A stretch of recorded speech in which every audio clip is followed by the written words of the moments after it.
بسم اللہ الرحمن الرحیم۔ السلام علیکم۔ اردو کہانی سینٹر میں خوش آمدید۔ آج کے اس ویڈیو میں آپ کو ایک معصوم لڑکی کے اوپر بیتی دکھ بھری سچی کہانی سنانے چاہ رہی ہوں، لیکن کہانی سنانے سے پہلے نئے آنے والوں سے گزارش ہے کہ اردو کہانی سینٹر کو سبسکرائب کیجیے اور ہماری ویڈیو سب سے پہلے دیکھنے کے لیے بیل آئیکن کو کلک کیجیے۔ چلیے شروع کرتے ہیں کہانی۔ آج میری شادی کی پہلی رات تھی، یعنی شب عروسی، جس کا ہر لڑکی کو انتظار ہوتا ہے۔ میں گھونگھٹ اوڑھے اپنے پیا کا انتظار کر رہی تھی۔ کمرے میں گلاب کی پتیوں کی مہک نمایاں محسوس کی جا سکتی تھی۔ آخر کار میرا انتظار ختم ہوا۔ میرے سرتاج نے کمرے میں اپنا پہلا قدم رکھ لیا۔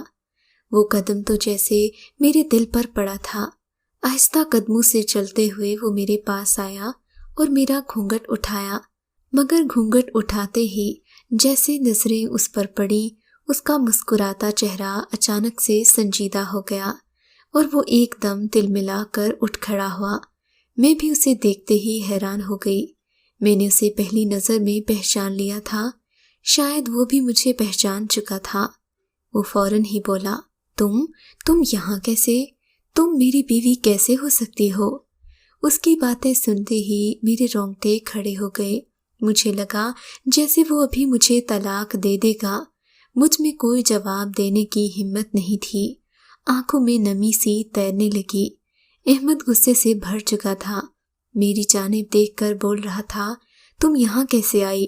اگر مجھے پہلے سے معلوم ہوتا کہ شادی تم سے ہونے والی ہے تو کبھی یہ نکاح نہ کرتا۔ احمد جیسے کسی بے یقینی کے عالم میں بول رہا تھا۔ وہ پاگلوں کی طرح کمرے میں ادھر سے ادھر چل رہا تھا، ساتھ بول رہا تھا، نہیں یہ نہیں ہو سکتا، قسمت میرے ساتھ اتنا بڑا مذاق کیسے کر سکتی ہے؟ تب میں اٹھی اور اس کے پاس گئی۔ جیسے ہی میں اس کے قریب ہوئی، اس نے مجھے بری طرح دھتکار دیا۔ کہنے لگا، دور ہو جاؤ میری نگاہوں سے، تم ایک گھٹیا عورت ہو۔ میرا جی چاہ رہا تھا کہ میں چیخوں، اسے اپنی بے گناہی کا یقین دلاؤں۔ وہ دروازے کی جانب بڑھنے لگا تو میں اس کے پیروں میں گر گئی اور گلے میں اٹکے آنسوؤں کے باوجود ہمت کر کے بولی، خدا کے لیے یہ ظلم نہ کرنا، کسی کو میری حقیقت مت بتانا۔ میں اسے اللہ کے واسطے دینے لگی۔ تب اس نے کہا کہ اس دن بھی میں نے تمہارے راز کو اللہ کے واسطے کی وجہ سے راز رکھا، آج پھر تم مجھے وہی واسطہ دے کر میرے پیروں کی بیڑیاں بنا رہی ہو۔ اس کا لہجہ تھوڑا سا ٹھنڈا ہو گیا۔ وہ وہیں زمین پر بیٹھ گیا۔ اس کی آنکھوں میں نمی در آئی۔ میں اس کے پاس ہی جا بیٹھی۔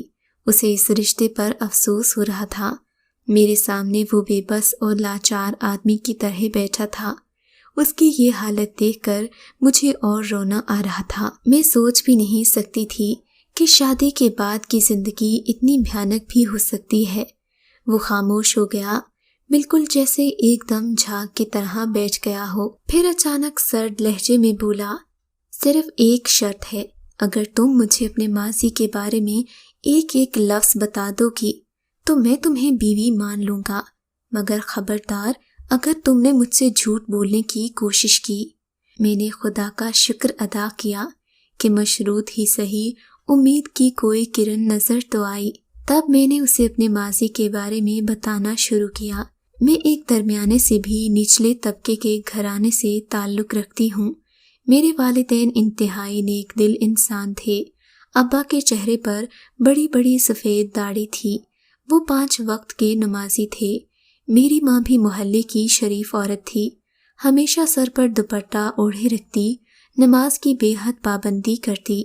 میرے والدین کے محلے والے بہت عزت کرتے۔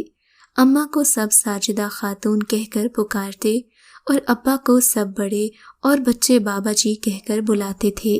میں بھی اپنے والدین کی نیک دلی اور ان کی اسلام سے محبت دیکھتی تو دل میں ان کی عزت اور بڑھ جاتی۔ ہم 6 بہن بھائی تھے، جن میں ایک بھائی اور 2 بہنیں مجھ سے بڑی تھیں، اور ایک بھائی اور ایک بہن مجھ سے چھوٹے تھے۔ میرے بڑے بہن بھائی اکثر صبح جلدی گھر سے چلے جاتے اور شام کو دیر سے گھر واپس آیا کرتے۔ ان کی جیبیں پیسوں سے بھری ہوتی۔ میں اکثر دیکھ کر حیران رہ جاتی کہ ان کے پاس اتنے پیسے کہاں سے آتے ہیں۔ جب میں اماں سے پوچھتی کہ وہ کیا کام کرتے ہیں تو اماں کہتی کہ محنت کرتے ہیں، محنت کی کمائی لاتے ہیں۔ اماں کی بات سن کر میں خاموش ہو جایا کرتی۔ اکثر جب وہ لوگ آتے تو جتنے بھی پیسے لاتے سب ابا کو دے دیتے۔ اماں ابا وہ پیسے چھپا کر رکھ لیتے اور رات کو دیر تک اماں ابا اور بہن بھائی کمرے میں اندر سے کنڈی لگا کر بیٹھے رہتے۔ میں اکثر سوچتی یہ لوگ کنڈی لگا کر کیا کرتے ہوں گے، کیونکہ اگر میں کمرے میں بیٹھی ہوتی تو مجھے کمرے سے نکال دیا جاتا۔ امی کو بڑے بھائی سے بے حد محبت تھی اور سب سے زیادہ اچھا کام بھی وہی کرتا تھا، زیادہ پیسے لے کر آتا تھا۔ اماں اسے گھر میں موجود سب سے اچھے برتنوں میں کھانا دیتی، باجیوں کو اکثر ٹاٹ پر بٹھا کر ٹوٹی ہوئی پیالی میں سالن دیتی۔ تب میں بہت چھوٹی تھی، اتنی عقل نہیں ہوتی تھی کہ کسی سے کوئی سوال جواب کر سکوں۔ یہ سب روز کا معمول تھا۔ میں اکثر ہی دیکھتی کہ محلے کے بچے کاندھوں پر بستہ رکھے اسکول کی جانب جا رہے ہیں۔ میرے دل میں بھی اسکول جانے کی حسرت در آئی۔ میں نے اپنے امی ابا سے کہا مجھے بھی اسکول جانا ہے۔ میری بات پر امی ابا حیران ہوئے اور دونوں نے ایک دوسرے کی جانب سوالیہ نگاہوں سے دیکھا۔ پھر ابا نے کہا تیرے بہن بھائی آئیں گے تو پھر فیصلہ ہوگا کہ کیا کرنا ہے۔ میں ابا کی بات سن کر خاموش ہو گئی۔ رات کو جب میرے بہن بھائی واپس آئے تو معمول کے مطابق جیسے ہی بھائی اور باجیاں کمرے میں داخل ہوئیں، میں بھی دروازے کے پیچھے چھپ کر ان کی باتیں سننے لگی۔ اس وقت میں نے یہی سنا کہ بھائی کہہ رہا تھا اگر رانو پڑھنا چاہتی ہے تو اسے اسکول میں داخل کروا دیتے ہیں۔ بھائی کی یہ بات سن کر میں بہت خوش ہوئی۔ چند دنوں کے بعد میری اسکول جانے کی تیاری شروع ہو گئی۔ ایک دن باجی میرے لیے اسکول کی وردی لے کر آئیں اور پھر کاپیاں اور بستہ بھی آ گیا۔ اب میں بھی محلے کے بچوں کی طرح اسکول جاتی تھی۔ مجھے اسکول جا کر بہت اچھا لگتا۔ میں نے وہاں پر کافی ساری لڑکیوں سے دوستی بھی کر لی۔ ایک روز اسکول جانے سے قبل میری چوٹی بناتے ہوئے اماں نے مجھے عجیب سی بات کہی، کہنے لگی رانو تیرے اسکول میں لڑکیاں پیسے لے کر آتی ہوں گی؟ میں نے اماں کو جواب دیا ہاں ماں لے کر تو آتی ہیں، کھانا بھی لے کر آتی ہیں۔ اماں نے کہا تیرا دل نہیں کرتا کہ تیرے پاس بھی پیسے ہوں؟ میں اماں کی جانب مڑی اور بولی اماں دل تو کرتا ہے، پر جب بھائی کے پاس ڈھیر سارے پیسے ہو جائیں گے تو میں بھی اسکول لے جایا کروں گی۔ مگر اماں نے کہا ایسا نہیں ہوگا بٹیا، تجھے اپنے پیسے خود کمانے ہوں گے۔ میں حیران ہوئی اور بولی وہ کیسے اماں؟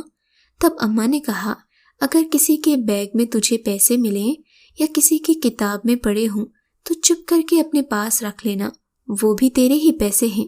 مجھے اماں کی بات عجیب سی لگی۔ آخر کوئی ماں اپنی بیٹی کو کیسے ایسا کہہ سکتی ہے کہ غلط کام کرو؟ خیر میں خاموش ہو گئی۔ اس روز نہ چاہتے ہوئے بھی میری نگاہیں دوسری لڑکیوں کے پیسوں پر پڑنے لگیں، مگر میرا دل کہتا تھا یہ کام غلط ہے۔ اسکول سے جب میں گھر واپس آئی تو اماں نے مجھ سے پوچھا جو کام میں نے تجھے کہا تھا تو نے کیا؟ میں خاموش ہو گئی اور اماں کی جانب دیکھنے لگی۔ اماں میری خاموش نگاہوں کا مطلب سمجھ گئی، مجھے کہنے لگی کل تم نے ضرور یہ کام کرنا ہے، دیکھنا جب تمہارے ہاتھ میں پیسے ہوں گے تو تمہیں بہت اچھا لگے گا۔ اگلے روز اسکول میں میرے ذہن میں اماں کی باتیں چلنے لگیں۔ میں نے ایک آدھ بار کوشش کی کہ اپنی سہیلی کے پیسے نکال لوں، مگر پھر بھی مجھے ڈر لگتا کہ کوئی دیکھ نہ لے۔ اماں کی باتوں اور بے عزتی سے بھی ڈر لگتا، مگر مجھے یہ بھی ڈر تھا کہیں میری چوری پکڑی گئی تو مجھے اسکول سے ہی نہ نکال دیں۔ اگلے روز بھی جب میں خالی ہاتھ لوٹی تو بھاگ کر ایک کمرے میں چھپ گئی۔ میں نہیں چاہتی تھی اماں مجھے پھر سے مارے اور بے عزت کرے، لیکن آخر ماں نے مجھے ڈھونڈ ہی لیا۔ اس دن مجھے ایک تھپڑ بھی مارا اور کہا اگر کل تو کچھ نہ لائی تو میں تیرا اسکول بند کروا دوں گی۔ اماں کی بات سن کر میں رونے لگی کیونکہ میں اسکول چھوڑنا نہیں چاہتی تھی۔ مجھے کتابوں، پنسلوں اور کاپیوں سے عشق تھا۔ میں پڑھائی چھوڑ کر کیسے رہ سکتی تھی؟ اگلے دن جب میں اسکول گئی تو میں نے پوری نیت کر لی کہ آج تو پیسے لے کر ہی جاؤں گی، کیونکہ اگر میں نہ لے کر جاتی تو اماں میرا اسکول چھڑوا دیتی۔ میں نے ہمت کر کے ایک لڑکے کے بستے میں ہاتھ ڈالا۔ جتنے پیسے ہاتھ آئے میں نے سارے نکال کر چھپا لیے۔ تھوڑی دیر کے بعد وہ بچہ رونے لگا۔ وہ کسی کام والی کا لڑکا تھا۔ وہ رو رہا تھا اور کہہ رہا تھا، میری ماں نے اتنی مشکل سے کسی سے پیسے ادھار مانگ کر مجھے فیس لا کر دی تھی، اب میں کیسے فیس بھروں گا؟ وہ بہت زیادہ رو رہا تھا۔ میں خود کو ملامت کرنے لگی کہ میں نے یہ غلط کام کیسے کر لیا۔ مجھے اللہ سے خوف آنے لگا۔ اسی خوف کے چلتے ہی میں نے چپ کر کے پیسے لڑکے کے بیگ میں گرا دیے۔ پھر میں نے خود ہی کہہ دیا، یہ دیکھو، یہ تمہارے پیسے پڑے ہیں نا؟ تب وہ لڑکا روتے روتے ایک دم مسکرانے لگا۔ مجھے بھی اس کے مسکرانے سے دلی سکون ملا۔ ایسا لگ رہا تھا کہ میں نے بہت اچھا کام کر دیا ہے۔ میں نے سوچا اماں کو اس بارے میں بتاؤں گی تو وہ بھی خوش ہو جائیں گی۔ گھر جاتے ہی میں نے سارا مہاجرہ امی کو سنا ڈالا۔ میری باتیں سنتے ہی اماں کا خون کھول اٹھا۔ وہ مجھے بری طرح پیٹنے لگی۔ اماں کہہ رہی تھیں، تجھ سے کوئی کام ڈھنگ سے نہیں ہوتا، تو میرے گھر کی ہے ہی نہیں، بس آج تیرے باپ اور بھائی سے کہتی ہوں کہ تیرا اسکول بند کروا دیں۔ میرا جسم شدید تکلیف میں تھا، مگر اماں کو اس چیز کا ذرا برابر بھی احساس نہیں ہوا۔ اماں مجھے کاٹدار نگاہوں سے گھورتی کمرے سے نکل گئی۔ مجھے بہت ڈر لگ رہا تھا کہ اب کیا ہوگا۔ اسکول چھوڑنے کے بارے میں سوچ بھی نہیں سکتی تھی۔ مجھے اپنی تعلیم اور پڑھائی سے محبت تھی، مگر آج امی ابا میری زندگی کا سب سے بڑا فیصلہ کرنے والے تھے۔ میں ڈر سے کانپ بھی رہی تھی، آنسو بھی زاروں قطار بہتے جا رہے تھے۔ رات کو جیسے ہی اماں ابا اور میرے بڑے بہن بھائی دوسرے کمرے میں گئے، میں چھپ کر ان کی باتیں سننے لگی، کیونکہ آج انہوں نے کنڈی نہیں لگائی تھی۔ میں یہ بھی جانتی تھی آج میری قسمت کا فیصلہ ہونے والا ہے، مگر وہاں تو کچھ منظر ہی الگ تھا۔ ابا کے ہاتھ میں کچھ پیسے تھے۔ انہوں نے ایک بہن کے لائے ہوئے پیسے گنے، پھر دوسری بہن کے اور پھر بھائی کے، لیکن بہنیں جو پیسے لائی تھیں وہ بھائی سے کم تھے، اسی لیے اماں بہنوں سے بری طرح لڑ رہی تھیں، بھائی کو پیار کر رہی تھیں۔ میری سمجھ میں نہ آیا کہ ایسا کیوں ہوتا ہے۔ اماں کہنے لگیں، میری بیٹیاں بہت نکمی ہیں، کسی کام کی نہیں ہیں۔ اماں سب کو میری حرکات کا بتا رہی تھیں۔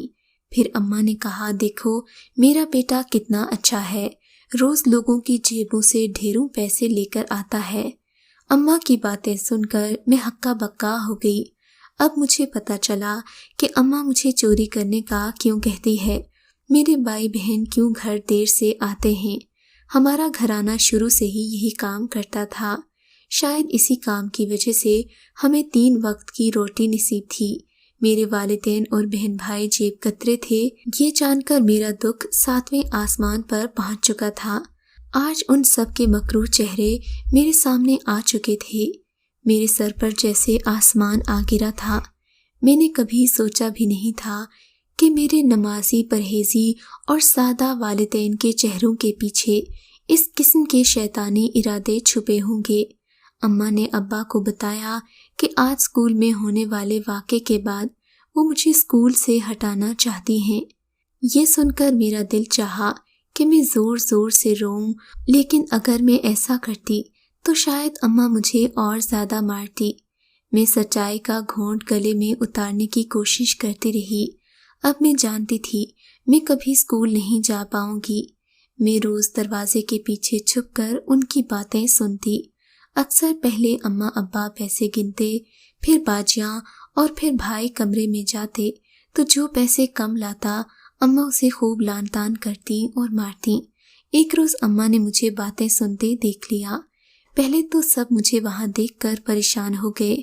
اماں نے مجھے بری طرح جھڑکا، مگر ابا نے اماں سے کہا، اسے نہ جھڑکو، اب اسے سب پتہ چل ہی گیا ہے تو کل سے یہ بھی اپنی بہنوں کے ساتھ جیبیں کاٹنے جائے گی۔ لیکن میں اس کام کے لیے تیار نہیں تھی۔ میں نے انکار کیا تو اماں نے مجھے مارنا شروع کر دیا۔ چند روز یوں ہی لان تان میں گزر گئے، مگر اب میں کام پر نہ جاتی تھی۔ پھر اچانک ایک دن ابا نے کہا، ہمیں علاقہ بدلنا ہوگا۔ شروع سے ہی ایسا ہوتا آ رہا تھا۔ کچھ سال ہم ایک علاقے میں رہتے، پھر دوسرے شہر میں چلے جاتے۔ ہماری زندگی بھی خانہ بدوشوں سے کم نہیں تھی۔ سب گھر والے دوسری جگہ جانے کی تیاری میں لگ گئے اور 1 مہینے کے اندر اندر ہم دوسرے علاقے میں چلے گئے۔ میں نے اسکول میں داخلہ تو دوبارہ لے لیا، مگر گھر کے حالات دیکھ کر میرا جی چاہتا کہ میں کہیں دور بھاگ جاؤں۔ میں نے اسکول میں پڑھا تھا کہ اسلام میں چوروں کے ہاتھ کاٹنے کا حکم دیا گیا ہے۔ تب میں سوچتی کہ انہیں کیوں کوئی کچھ نہیں کہتا، اللہ نے ان کی رسی اتنی ڈھیلی کیوں چھوڑ رکھی ہے، آخر یہ کیوں اب تک اتنے آزاد گھوم رہے ہیں۔ خیر دن گزرتے گئے اور گھر والوں کے طعنے ابھی بھی برقرار تھے۔ ان تمام باتوں کو پسے پشت ڈال کر میں پڑھائی پر توجہ دینے کی کوشش کر رہی تھی۔ جب میں 9ویں میں داخل ہوئی، ابا نے میرا خرچہ اٹھانے سے انکار کر دیا۔ میں نے بورڈ کے امتحانات کے لیے فیس مانگی تو میری جانب غصے سے دیکھتے ہوئے بولے، اب یہ ہماری نہیں تمہاری ذمہ داری ہے، اپنی فیس کا بندوبست خود کر لو۔ ابا مجھ سے لڑنے لگ گئے، تیری عمر تک ہمارے بچے اس پورے گھر کو چلاتے تھے اور تو اب تک ہم پر بوجھ بنی ہوئی ہے۔ ابا کی بات سن کر میں حیران رہ گئی۔ اب تو میں بڑی کلاس میں تھی۔ اس دن مجھے لگا کہ مجھے یہ غلط راہ اختیار کرنا ہی پڑے گی، کیونکہ میرے پاس کوئی دوسرا راستہ نہیں تھا۔ اگلا دن چھٹی کا تھا، سو میں بھی اپنے بہن بھائیوں کی طرح گھر سے نکل پڑی اور ایک بس میں سوار ہو گئی۔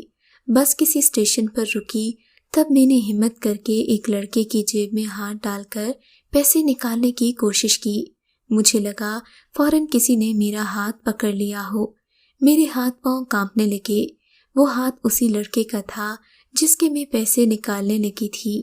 وہ لڑکا مجھے دیکھ کر فوراً بس سے نیچے اترا، میری جانب غصے سے دیکھتے ہوئے بولا، تمہیں شرم نہیں آتی ایسی حرکت کرتے ہوئے؟ میں چاہوں تو تمہیں جیل میں بند کروا سکتا ہوں۔ مجھے کچھ سمجھ میں نہ آ رہی تھی کہ کیا کروں۔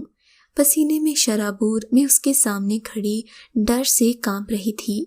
آج میں نے پہلی بار یہ کام کیا تھا اور پہلی بار ہی پکڑی گئی۔ مجھے لگ رہا تھا کہیں یہ آدمی میرے ہاتھ ہی نہ توڑ دے۔ جب مجھے کچھ سمجھ میں نہ آیا تو میں نے اس کے آگے ہاتھ جوڑ دیے اور کہا، میں یہ سب مجبوری سے کر رہی ہوں، میں پڑھنا چاہتی ہوں، مگر میرے پاس فیس کے پیسے نہیں، خدا کے لیے مجھے جیل مت بھجوانا۔ وہ لڑکا میری بات ماننے کے لیے تیار نہیں تھا۔ میں نے اسے کہا، میں اللہ کی قسم کھاتی ہوں دوبارہ ایسا کام نہیں کروں گی۔ میری قسم پر اس نے اعتبار کر لیا، اپنے ہاتھوں سے میری فیس کے پیسے مجھے دیے اور کہا، یہ فیس کے پیسے رکھ لو اور اپنے وعدے پر قائم رہنا۔ اگلے دن میں نے فیس اسکول میں جمع کروائی۔ اس کے بعد میں نے کبھی چوری کرنے کی کوشش نہیں کی۔ میرے گھر والے مجھ سے تنگ آ گئے تھے۔ یوں ہی دن گزرتے گئے۔ میں نے 10ویں میں داخلہ لے لیا، پھر ہم ایک اور علاقے میں منتقل ہو گئے۔ ایک دن ایک عورت میری اماں سے ملنے آئی اور مجھے دیکھتے ہی میری تعریفیں کرنے لگی، کہنے لگی، یہ تمہاری بیٹی تو بڑی سگھڑ ہے، بلکہ بہت پیاری بھی ہے۔ اماں بھی اس عورت کی ہاں میں ہاں ملا رہی تھیں۔ اس کے کچھ دن بعد دوبارہ وہ عورت ہمارے گھر آئی اور میرے لیے کچھ کھانے پینے کی چیزیں بھی لائی تھی۔ وہ ساتھ والے گاؤں کی تھی۔ اس کا آنا جانا اب بڑھنے لگا تھا۔ مجھے بھی وہ اچھی ہی لگتی تھی۔ ایک روز اس نے کہا، ساجدہ تیری بیٹی مجھے پسند آ گئی ہے۔ میرا ایک جوان بیٹا ہے جو شہر میں پڑھتا ہے، میں چاہتی ہوں تو اس کو میری بہو بنا دے۔ اماں تو جیسے پہلے ہی تیار بیٹھی تھی، مجھ سے جان چھڑوانا چاہتی تھی۔ ان کے چہرے پر مسکراہٹ در آئی۔ وہ بولی، مجھے تو کوئی اعتراض نہیں، جیسے ہی اس کا باپ آئے گا میں اس سے بات کر کے تمہیں بتا دوں گی۔ اماں نے ابا سے بات کی تو وہ بھی مان گئے، کہنے لگے، رانا تو ویسے بھی بوجھ ہے، ہمارے کسی کام کی نہیں، بہتر ہے اس کی شادی کر دی جائے۔ چند ہی دنوں میں سادگی سے میرا نکاح کر دیا۔ میں بھی خوش تھی کہ اب اس جنگل سے میری جان چھوٹ جائے گی۔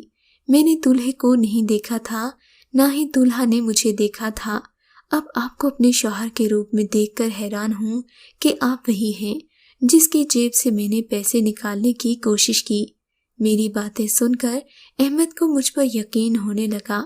میں نے اس سے ہاتھ جوڑ کر معافی مانگی اور اپنی صفائی پیش کرنے کے لیے دلیلیں دیں۔ میرے آنسو میرا لال آنچل بھگو چکے تھے۔ اسے میری معصومیت کا یقین ہو گیا، مگر اس نے ایک شرط رکھی کہ میں والدین کے گھر کبھی نہیں جاؤں گی اور نہ ہی کبھی ان سے کسی قسم کا رابطہ رکھوں گی۔ مگر میری ماں اگلے ہی دن میرے گھر آ گئی۔ سسرال والے ذمہ دار تھے، اچھے خاصے کھاتے پیتے گھرانے سے تعلق رکھتے تھے۔ میری ماں کا اس شان و شوکت کو دیکھ کر جی للچانے لگا۔ مجھے کونے میں بلا کر کہنے لگی، تیرے تو بڑے عیش ہو گئے، مگر ہمیں بھول مت جانا، جہاں سے جو نکال پاؤ نکال لینا، ہمارے بھی دن سنور جائیں گے۔ اماں کی بات سن کر مجھے افسوس ہوا، مگر میں خاموش رہی۔ جب احمد کو اماں کے آنے کا پتہ چلا تو وہ بھی خفا ہو گئے، مگر میں کیا کر سکتی تھی؟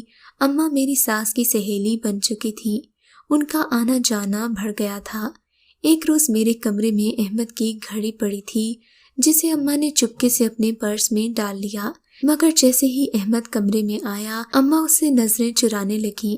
میں اپنی ماں کو روک نہیں سکتی تھی، احمد سے کیا ہوا وعدہ بھی پورا نہیں کر پا رہی تھی۔ ایک دن اماں نے مجھے بتایا، میری بڑی بہن کسی کے ساتھ بھاگ گئی ہے۔ میرے تو پیروں تلے سے زمین نکل گئی۔ اماں رو رہی تھیں، اسے بد دعائیں دے رہی تھیں، اور میں نے اماں کو سنبھالنے کی کوشش کی، مگر اماں بہت دکھی تھیں۔ انہوں نے چند دن اپنی بیٹی کا سوگ منایا، پھر بھول بھال گئیں۔ لیکن پھر خدا کی کرنی ایسی کہ دوسری باجی نے بھی کسی کے ساتھ چھپ کر نکاح کر لیا۔ ابا فکر معاش میں مکمل طور پر گھر چکے تھے۔ اب صرف ایک بڑا بھائی تھا، جبکہ باقی بھائی چھوٹے تھے۔ کیونکہ میرے باقی بھائی چھوٹے تھے، وہ کام نہیں کر سکتے تھے۔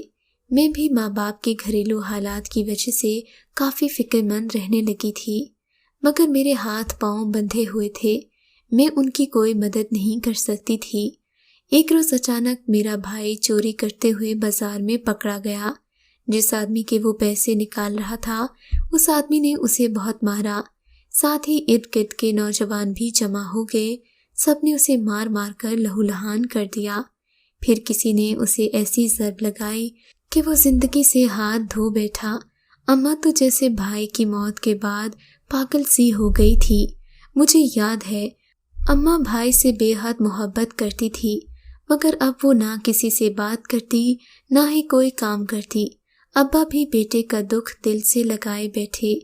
ایک روز اچانک انہیں دل کا دورہ پڑا اور اماں کا واحد سہارا بھی چل بسا۔ ویسے بھی اماں بہت کم بولتی تھیں، مگر جب کوئی سامنے آتا تو اسے ماننے لگ جاتی، کہتی یہ میرے بیٹے کا قاتل ہے۔ اسے ہر شخص میں بیٹے کا قاتل نظر آتا۔ علاقے کے لوگوں نے اسے پاگل خانے میں بھجوا دیا۔ والدین کے گھر کو اس طرح اجڑتا دیکھ کر میں بہت پریشان رہنے لگی۔